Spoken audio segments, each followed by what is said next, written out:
Bonjour à tous. Donc aujourd'hui, cette vidéo aura pour thème le transfert de compétences, mon Dieu, grâce à la drogue. Il s'avère que je vous parle depuis quelques temps, je vous parle de cet homme sur lequel j'essaye, même pas j'essaye, je suis en train de faire un livre. Cet homme me donne des éléments de compréhension des conduites et des comportements des gens qui sont addicts.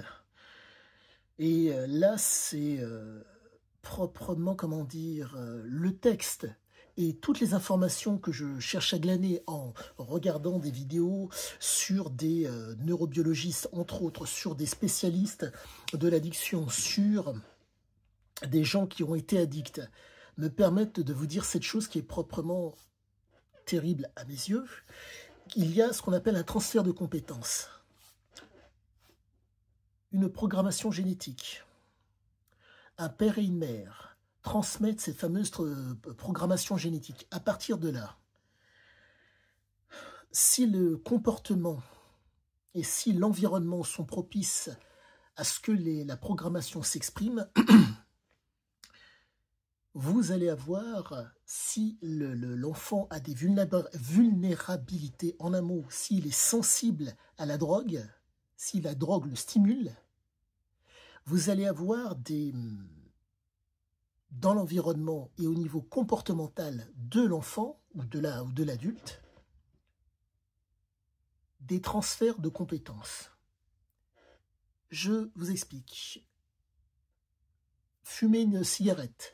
La fumée de cigarette, au demeurant, ça n'a pas bon goût.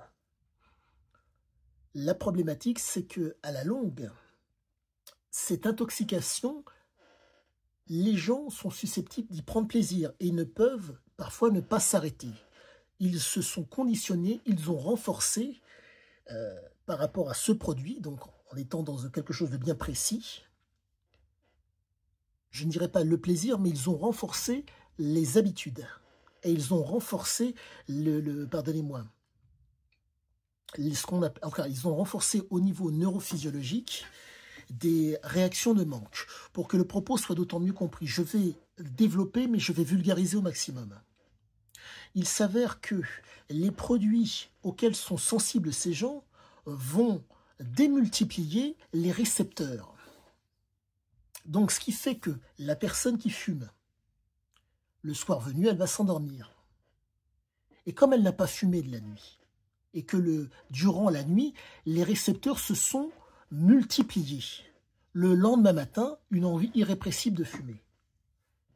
Ce qui fait que cette chose qui au demeurant est négative, la fumée de cigarette, l'alcool bu dans l'abus, font que vous retrouvez avec des gens qui se retrouvent avec des récepteurs en plus grand nombre.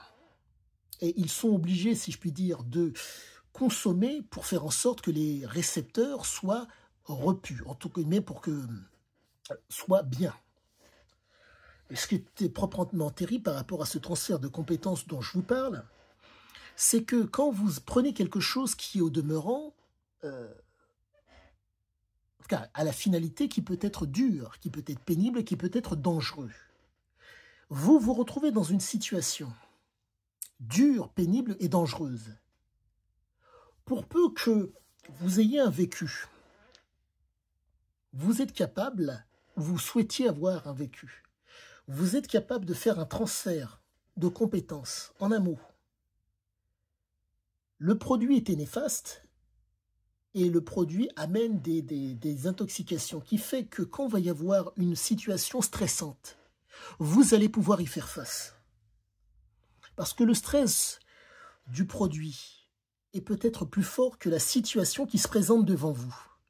Résultat, il y a un transfert de compétences qui fait que, momentanément, pour peu que la situation soit pourvoyeuse de stress assez similaire à la substance que vous prenez, vous êtes capable de cheminer dans la situation pénible, dure et dangereuse, au même titre que la fumée de cigarette, l'alcool bu à foison et compagnie. Il y a certaines similitudes pour, si je puis dire, compenser au niveau de la noradrénaline. Pour faire simple, Lorsqu'il y a, il y a besoin donc de dopamine, de plaisir, la dopamine est ici. La sérotonine, la sérénité et l'adrénaline sont là. Et donc l'impulsivité sont là. Mais il faut une intensité, donc la noradrénaline, pour pouvoir activer les neurones dopaminergiques. Donc, pour faire en sorte d'accéder au plaisir. Ce qui fait que si la situation est porteuse de tension, ça va activer aussi vos neurones dopaminergiques, d'où le transfert de compétences. Seigneur, le mec que j'étudie est vraiment un démon. Il n'a pas menti une seule fois. Il y a réellement un transfert de compétences entre, pardonnez-moi, les substances et les situations. Mais dans son cas, c'est assez particulier. Il faut comprendre que tout cela est multifactoriel. Il n'y a pas simplement facteur-substance. J'en reviens au propos que le père, son père lui tenait. On ne devient un homme que lorsqu'on en a enculé un curé et un flic. Propos ordurier, mais qui fait que lorsqu'il a été en mesure de courir plus vite que son père, plus personne ne lui a donné d'ordre. Donc je vous laisse imaginer, un père vous tient des propos pareils, un père qui, soit dit en passant, est d'origine balkane et d'origine des Balkans, donc on ne montre pas sa faiblesse, on n'est pas un déviant, et le mec vous sort qu'il faut enculer un curé ou un flic pour être un homme. Là, je suis vraiment, comment vous dire, pas dégoûté, mais je suis instruit. Car les différentes, alors les neurobiologistes et les addicts démontrent que ce que dit cet homme est juste. Certains, pour pouvoir avoir leur substance, font le mal. Transfert de compétences. Faire le mal pour me faire du bien, c'est envisageable. Je pense m'être fait que vous me comprenez. En un mot, fumer la cigarette ou d'autres choses qui me font du mal n'est pas un problème. Voler pour avoir les moyens de consommer ce qui me fait du bien n'est pas un problème. Le transfert de compétences se trouve à ce niveau-là. Mais, chose à savoir sur cet homme, Monsieur Siziaziki, il a fait en sorte, c'est comme ça que je le comprends aujourd'hui, de ne pas être un soumis et de ne pas être un prédateur. Pourquoi? Car le père, avec ses origines, bon, bref, avec son éducation balkanique, a fait en sorte qu'on ne montre pas sa faiblesse et on n'est pas un déviant. On ne montre pas sa faiblesse, on ne montre pas qu'on est faible, soumis, et on ne montre pas sa déviance. En un mot, poker face, malgré qu'on soit en manque.